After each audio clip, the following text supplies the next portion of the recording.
Saan nga ba ipinangalan ng mga buwan? Ang January ay galing kay Janus, Roman god na may dalawang mukha.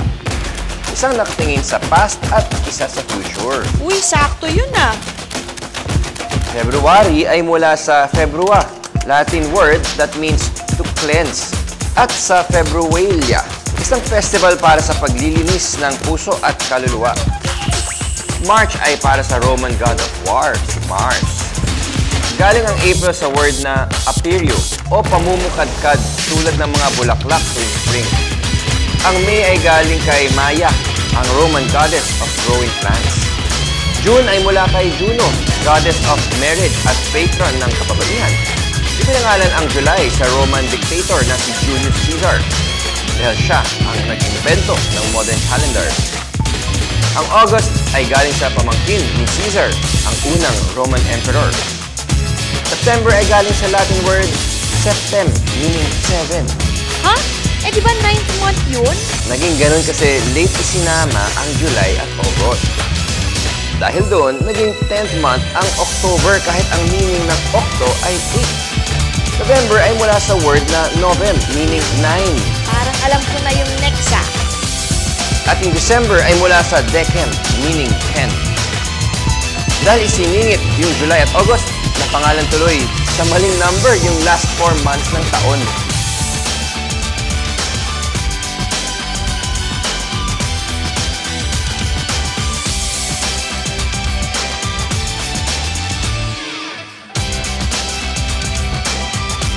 Mahabang panahon na walang ulan sa mga desyerto. Every 2 years, umuulan din at nagkakaroon ng super bloom at napupuno ng wildflowers ang desyerto. Ang ganda! Kung saan-saan tumutubo ang mga wildflower. Ilan dito ay native flowers at yung iba ay invasive species na pwedeng may negative effect sa area. Nagkakaroon ng super bloom sa mga lugar na laging umuulan. Tuwing spring, napupuno ng orange poppies ang Antelope Valley Poppy Reserve sa Mojave Desert, California. Wow! Ang Great Smoky Mountains National Park sa North Carolina at Tennessee ay may 1,500 different types of wildflowers at binansagang itong Wildflower National Park. Masarap mag-sightseeing at picturean ang mga flower garden, di ba? Pag sobrang lakas ng ulan, pwede ring magka-flash flood kahit sa disyerto. Lumaragasa yung tubig kaya mapanganib ang flash flood. Sa mga deserts, hindi masyadong na-absorb ng lupa ang tubig ulan. Kaya pag biglang bumagyo, tatangay ng baha ang buhangin at lupa sa disyerto.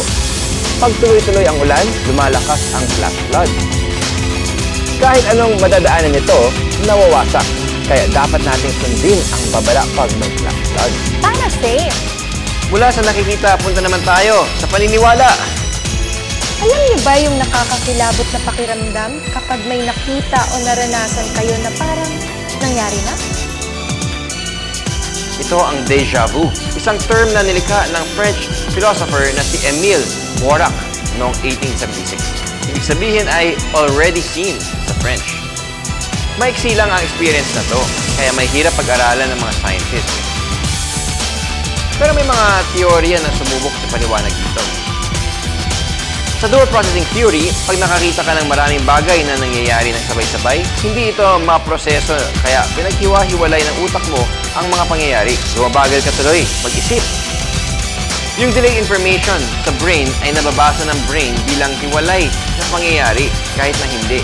Kaya parang may naulit na pakiramdam. Sa divided attention theory, pinaniniwalaan na naintindihan ng utak ang nangyayari sa paligid natin, habang tayo naman ay abala sa ibang bagay. Pag bumalik na ang ating atensyon sa ating paligid, pakiramdam natin ay nanggaling na tayo dito. Sa hologram theory, sinasabing napaghahalo natin ang elemento sa nakaraan at kasalukuyan. Ayon sa teoryang ito, kapag nakita natin ang isang image mula sa past memory, iniuugnay natin yon sa kasalukuyan at iniisip natin na nagawa natin to. Siyempre, wala talaga nakakaalam kung ano ang déjà vu. Kaya sa susunod na ma-experience nyo to, bigyan pansin nyo ang inyong paligid at subconscious. Baka makaisip ka ng sarili mong teorya. I believe!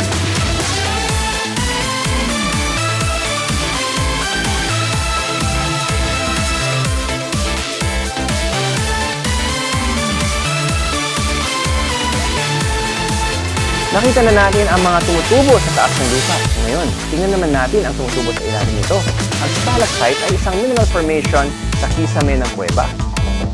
Ang pinaka-common na uri nito ay Heliothem, isang mineral deposit na nabubuo over time sa natural trees. Nabubuo ito pag ang calcium carbonate at ibang minerals ay naghalo. Tumulo sa bato hanggang sa ito ay tumigas. Maraming stalactites sa limestone tree. Isa pang uri nito ay ang lava stalactite, na gawa sa tumutulong lava sa loob ng lava tube. Lumalamig ang labas ng lava pero active pa rin ang loob nito. Meron ding mga ice stalactite. Madalas itong nakikita sa malamig na lugar at mas kilala bilang icicles. Ang stalactite ay nabubuo sa taas ng cliff. Pero anong tawag sa formation sa salon nito? Ito ba ay A, organ type, B, mesas, or C, stalagmite? Siguro nakuha niyo na ang clue mula sa kasunod nito. Sagot ay C, stalagmites. Ang stalagmites ay nabubuo mula sa sahig ng cave pag naiipon ang mga tumutulo mula sa kisame ng kuweba. Para hindi kayo malito, ang stalactite ay may C for ceiling at ang stalagmite ay may P for ground. Ang memory hint na ito ay tinatawag na mnemonic device, isang memory tool para maalala ang mga bagay, sakto, kahit anong gusto mong tandaan. Pwede kayong gumawa ng sarili niyong mnemonic devices para maalala ang mga natutunan mo today, I believe. Saan ba nagmula ang favorite dessert ng lahat? Ang chocolate. Gawa chocolate sa cacao beans na native sa Central at South America. Iniihaw at pinapatayo ang beans para maging cocoa beans ito. 3,500 years ago, nang makalikha ang Olmec people ng inumin mula sa cocoa beans.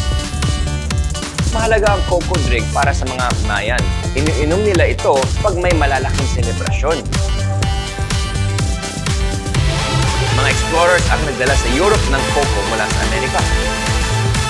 Ang mga Europeans na hinahalo ang cocoa sa iba't ibang ingredients tulad ng sugar, cinnamon at ibang spices.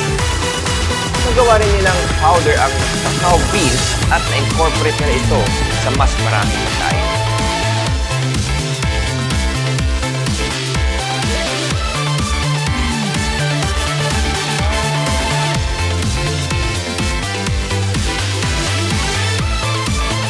It's trivia time, ah! Ano ang tawag sa makulay na parte ng mata? A, cornea, B, iris, or C, retina? B, iris. May 6 main colors ito. Brown, amber, hazel, green, blue, at gray. Pero karamihan ay may ibang shades under ng mga kulay na to. Ang cornea, ang clear dome na nakatakip sa iris. At sa ilalim ng iris ay ang lens. Sa likod ng mata, ang retina. At ito ang dahilan bakit di lumuluwa ang ating mata. Pag pinagsama ang mata ay parang hollow sphere na nagtatranslate ng light into images base sa utak natin. Pag may tinitingnan tayo, nakukuha ng cornea ang light at nag-refract ito sa lens. Para dumaan ang liwanag sa lens, i-refract ulit ito bago umabot sa retina, kung saan nabubuo ang image. Actually, upside down ang imahe kapag nire-refract. Ang imahe napupunta sa optic nerve hanggang makarating sa occipital lobe sa likod ng utak. Sa utak, tinatama ang imaheng nakikita natin sa tamang posisyon. In fairness, ang galing ng brain natin. Ang daming kayang gawin. Eh, bakit naman may mga taong kailangan ng salamin? May kinalaman ito sa hugis ng mata. Kung ang mata mo ay mahaba kaysa sa karaniwan, malayo ang pagitan ng lens at retina. Kaya mahirap makakita sa malayo. Ang tawag dito ay nearsightedness. Ang mga nearsighted ay nagsusuot ng concave lenses para mas madaming liwanag ang umabot sa cornea.